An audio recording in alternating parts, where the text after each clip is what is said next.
All right, let's open this bad boy up.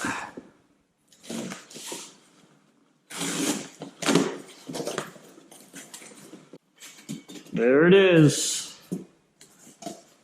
Is there anything else in here? There is nothing else in this box. Man, Speedlogix, I mean, it's aluminum. What's going to go bad with it?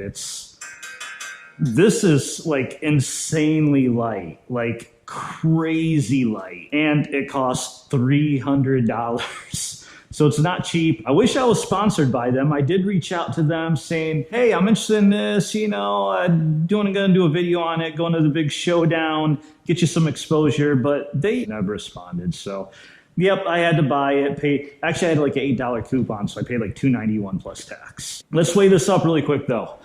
See if we can balance it right here. 2 pounds, 11.5 ounces. From what I understand, the stock bumper support is about 22 pounds or something. We'll find out. But here's the really good thing about this weight savings. This is all the way at the nose of the car. So this actually makes a lot bigger difference than weight over here or weight way back there. With that said, let's get to it.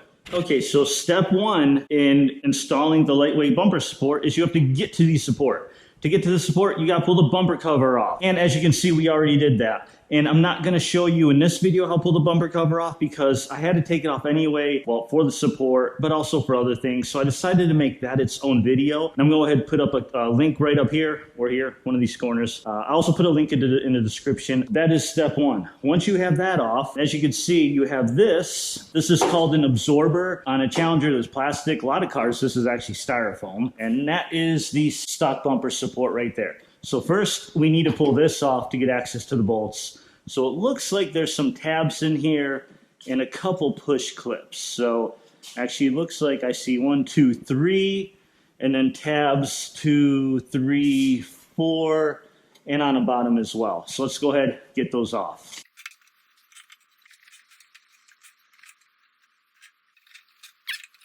And where these clips are, they're perfectly paired. So one on top, one on bottom. So you squeeze from both the top and bottom. Like I said, we got this side off. So let's go down the line.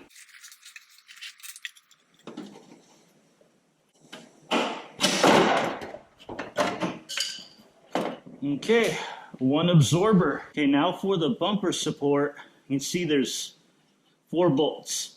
Now these connect to the front frame rail. We're obviously going to need an extension and a right side socket, so let me find that out. All right, we got it. It is a 13 millimeter.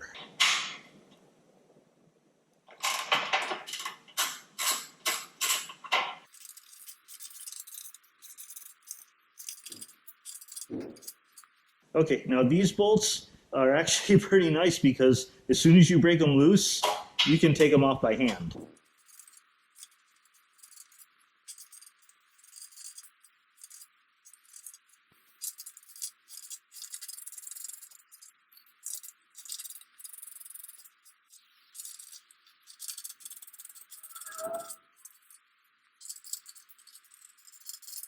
Okay, so we got these 4 bolts off on each side, but that's not the only thing holding down this impact bar. Now I'm just going to say really quick, we unboxed this bumper support earlier in this video, and we saw that there was absolutely nothing in that box. So Speedlogix, would it kill you to just print out a basic instruction sheet? Because you pretty much have to figure this out on your own. So as you can see right here, there's this extra layer of metal here. This is actually part of the impact bar, and there's a spot weld right there. So we actually have to get rid of that spot weld. There's one on each side. This is the front of the frame rail. This is part of the impact bar. So there's one here and one on top. Now, sometimes you can use an air chisel, kind of pry it, but that can cause excess damage. You don't really want to do that. Best way is just drill the spot weld out, and you actually don't need to drill all the way through. You can just drill through this layer here, and that should be enough to cut through. Let's go ahead and just start drilling and see what happens.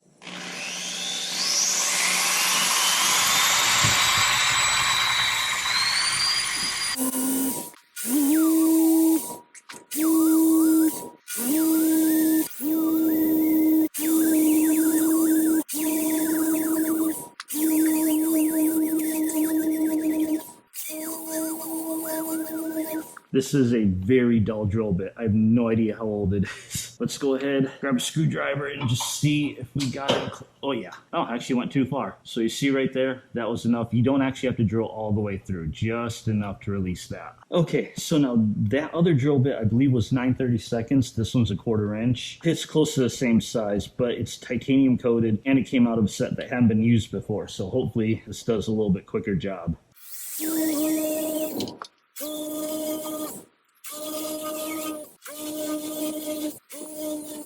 Really helps if you have the right drill bit. I don't even know how old these are, so we're just going with the bigger one. That other titanium one, man, it started stinking. So let's see what we do here.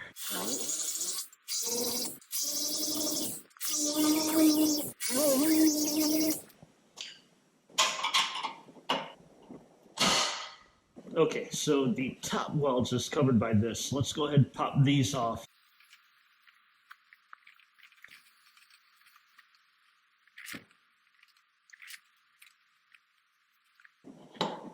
Okay, and that does what we need it to. We don't need to completely remove this. We just need access to that spot weld right there. So we're just gonna prop it up with something here.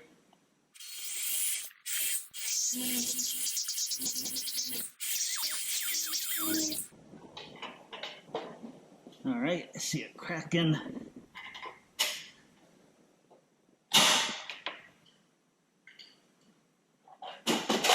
Now, as you can see, it already moved down. So I think this, since it's just a spot, it may kind of rotate and break off. Now, the reason you don't really want to drill all the way through is because if you ever needed to weld this back up, you have the metal here a little bit more to weld. I used to work out of body shops for years and years and years, and that's kind of how they always took out spot welds. That one I got a little bit too deep into, but it's fine.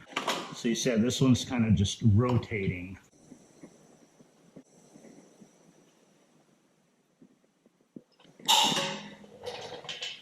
We got the bar off. And you see I didn't have to drill through the last one. It just kind of wiggled its way out. Okay, so first what I want to do, I want to clip this thing back in really quick.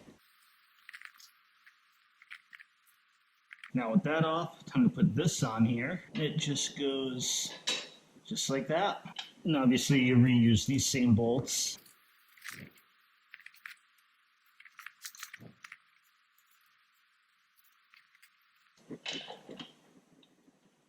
Okay, so first hiccup, the slots are not long enough, and I think they may be different. Let's find out. Okay, yeah, so if you look, this slot is longer than this slot, so there is a top and a bottom here. You know, again, Speedlogix. It's bad enough you don't include instructions, but could you at least mark that there's a top and a bottom to this thing? So let's make sure, hopefully this top side is, in fact, long enough. Here's it is.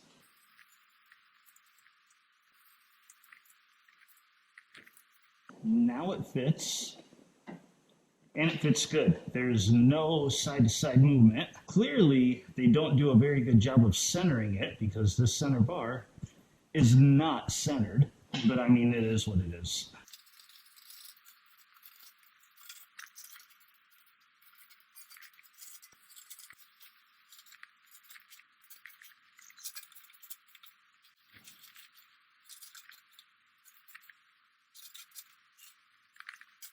All right, and there we go. Lightweight bumper support installed. Now this, I am leaving this in because it has this attached to it. I need to look up what this is, but this also has, you can see, kind of a cone shape, so it funnels all the air right through the condenser radiators. Now before we weigh up the impact bar, I want to weigh up this absorber really quick, and I'll tell you why in just a second. So this absorber, plastic, weighs 4 pounds, 13 ounces, so it's almost 5 pounds. If it fits, I want to put it back. Okay, so this absorber will not fit back on here. It just, this is so far back. This hits this.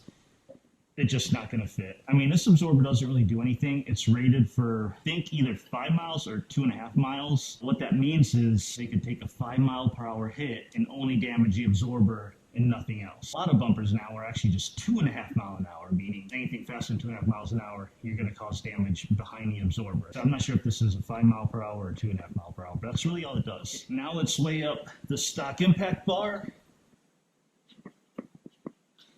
18 pounds, 2.7 ounces. So it's actually a little bit lighter than I thought it was. If you count the absorber, add it here, 22 pounds, 15.8 ounces. So I think when they say it weighs 22 pounds, they're including the absorber. So take off the 2 pounds, 11 ounces. That is exactly 20 pounds plus a few ounces is what we're shaving off the nose of the car. That's pretty good weight being all the way at the front.